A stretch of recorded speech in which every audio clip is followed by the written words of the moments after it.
الحمدللہ رب العالمین والصلاة والسلام علی رسولہ الکریم نبینا محمد صلی اللہ علیہ وسلم وعلی آلہ واصحابہ اجمعین، اما بعد، اعوذ باللہ من الشیطان الرجیم، بسم اللہ الرحمن الرحیم۔ رب اشرح لی صدری ویسر لی امری واحلل عقدۃ من لسانی یفقہوا قولی، رب ارحمہما کما ربیانی صغیرا، آمین۔ السلام علیکم ورحمۃ اللہ وبرکاتہ۔ ناظرین، آج کے ہمارے سبق کا عنوان ہے یہاں سے ہاتھ خالی کوئی بھی جایا نہیں کرتا۔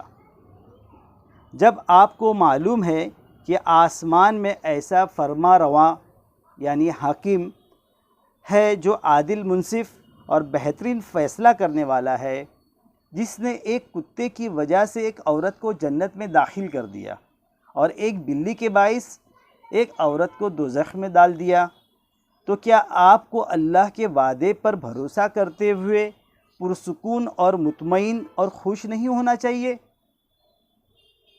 بنی اسرائیل کی ایک فاحشہ عورت تھی، اس نے پیاسے کتے کو پانی پلایا، اللہ نے اسے معاف کر دیا اور جنت میں داخل کر دیا، کیونکہ اس کے دل میں اخلاص تھا۔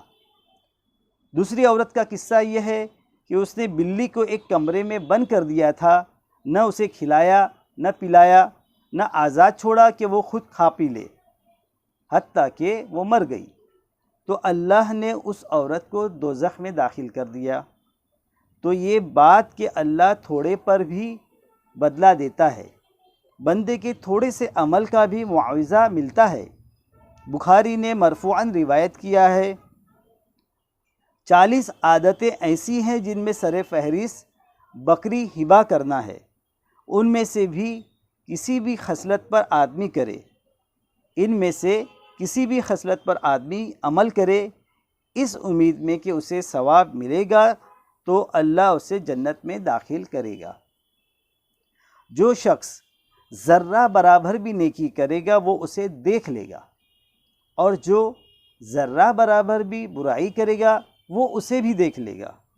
سورہ نمبر 99 آیت نمبر 7 اور 8۔ اچھائیاں برائیوں کو ختم کر دیتی ہیں۔ کسی آفت میں مبتلا کی تکلیف دور کیجیے، کسی محروم کو دیجیے، مظلوم کی مدد کیجیے، بھوکے کو کھانا کھلائیے، پیاسے کو پلائیے، مریض کی عیادت کیجیے، جنازے کے ساتھ چلیے، بے ہوش مصیبت زدہ کی غم گساری کیجیے، بھٹکتے کی رہنمائی کیجیے، مہمان کا اکرام کیجیے، پڑوسی پر مہربان رہیے، بڑے کا احترام اور چھوٹے پر شفقت اور رحم کیجیے، اپنا مال خرچ کیجیے، درہم لٹائیے، اچھی بات بولیے اور کسی کو تکلیف نہ دیجیے، یہی آپ کے لیے صدقہ ہوگا۔ یہ خوبصورت معنی، بلند صفات بہت زیادہ مسرت اور انشراح صدر لاتی ہے، رنج و غم اور افسردگی و کبیدہ خاطری کو دور کر دیتی ہے۔ حسن اخلاق بھی کیا چیز ہے؟ اگر اس کی تجسیم کی جاتی تو یقیناً ایک خوبرو، پرکشش، مسکراتا اور اچھی شہرت کا حامل آدمی ہوتا۔ اے اللہ، ہمارے دل میں اپنا اتنا ڈر پیدا کر جو ہمیں معصیت سے روکے اور تیری اطاعت پر آمادہ کرے تاکہ ہم جنت کے مستحق ہو جائیں۔ ہمیں اتنا یقین عنایت کر جس سے ہم مصائب دنیا کو برداشت کر لیں۔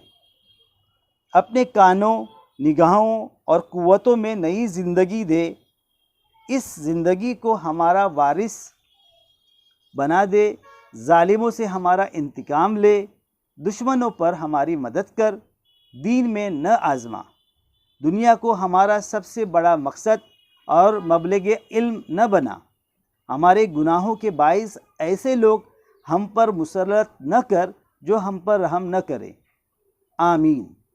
وآخر دعوانا ان الحمد للہ رب العالمین، والسلام علیکم ورحمۃ اللہ وبرکاتہ۔